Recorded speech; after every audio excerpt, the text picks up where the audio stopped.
Space City has lost another space legend. Gene Cernan, a storied astronaut, has died at the age of 82. Cernan, best known for being the last man to walk on the moon, never gave up on his love for lunar missions. Years later, he testified before Congress in hopes that someday NASA would send astronauts back to the moon. Phil Archer live for us now at Johnson Space Center with how Cernan is being remembered. Phil? Well, his place in history is assured, as you said. He was the last man to walk on the moon and one of only 3 to go there twice. In later years, Gene Cernan became a vocal proponent for manned space exploration. And today, an old friend, another space pioneer, said in that role, Cernan will be sorely missed.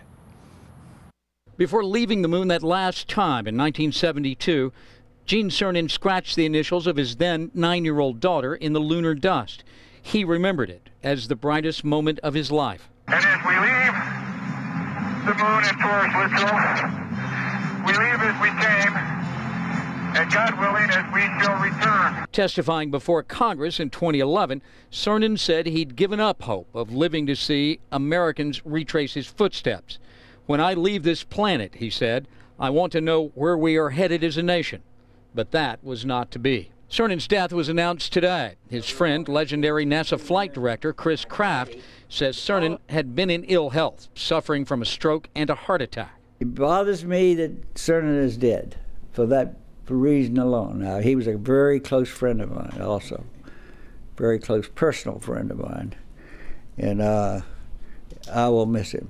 Gene Cernan was a Navy flyer who qualified for the Gemini program in 1963. In 1966, he piloted Gemini 9 and went on to fly 2 Apollo moon missions, first as a pilot and then as commander of Apollo 17.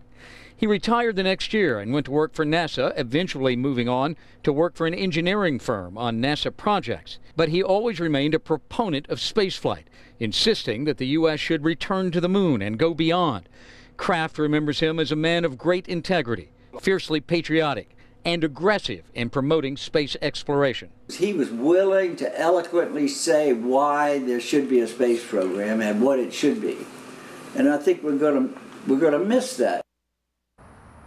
This afternoon, former President George H.W. Bush released a statement that says in part, quote, "By his courage, Gene Cernan secured a place in American history that, like the footprints he left on the moon, will never fade." Gene Cernan was 82 years old. Reporting live at Johnson Space Center, I'm Phil Archer, KPRC Channel 2 News. Thank you, Phil.